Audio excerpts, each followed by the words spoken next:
xeerka cashuuraha bariga Jamhuuriyadda Soomaaliland xeer lambar 27/2016 wuxuu waajibinayaa inaynu cashuuraha kala duwan bixino. Cashuurahaas oo dhammaan xadigoodu ka hooseeyo kuwa ay qaadaan wadamada aynu jaarka nahay. Cashuuraha waxaa lagu dabaraa barnaamijyada dawladda iyo adeegyada bulshada sida waxbarashada, caafimaadka, nabadgelyada, difaaca iyo qaar kale badan.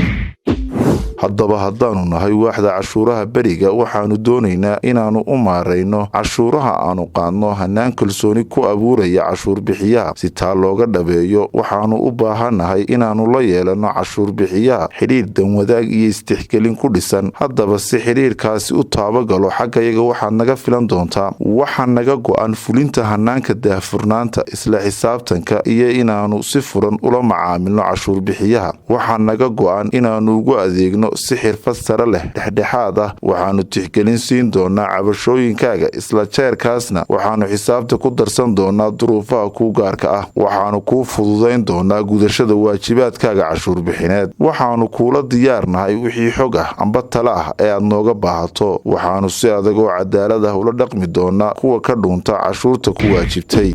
waa maxay xuquuqda cashuur bixiyuhu leeyahay?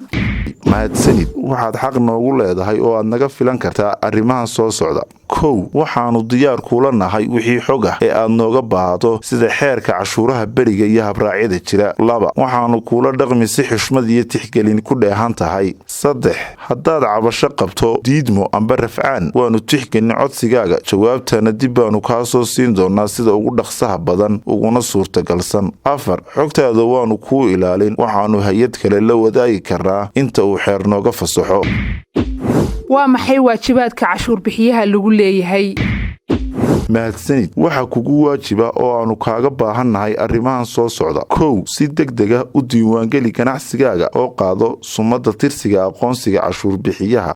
2, ilaali diiwaankaaga xisaab celinta, bixi cashuuraha kugu waajibay kana reeb cashuuraha kuwa ay tahay inaad cashuurta ka reebto sida shaqaalahaaga iyo madeganayaasha dakhli ku helay howl ay kuu qabteen. 3, inaad hanaan sax ah oo sugan ku dhowrto diiwaankaaga ganacsiga sida xisaab xidhkaaga iyo wixii la mida. 4, inaad noola dhaqanto si furan oo daacad ah. 5, inaad ula dhaqanto howlwadeennada xafiisyada cashuuraha beriga si xushmad iyo istixgelin ku dheehan tahay si la mida sida aad jeceshahay inaanu kula dhaqanno. 6, inaad ilaaliso waajibaadka lagaa rabo kana fogow wixii khaladaada.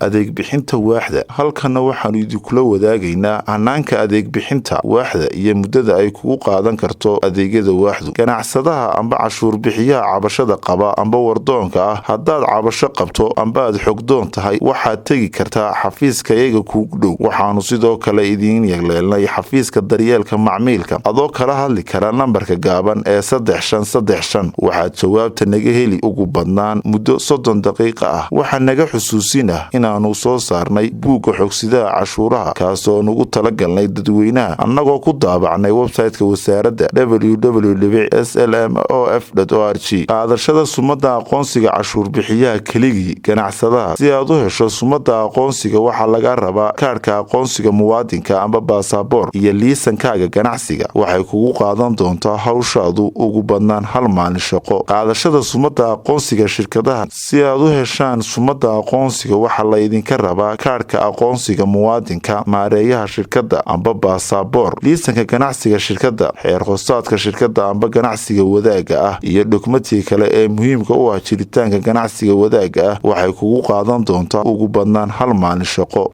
waad ku mahadsantahay daawashadaada.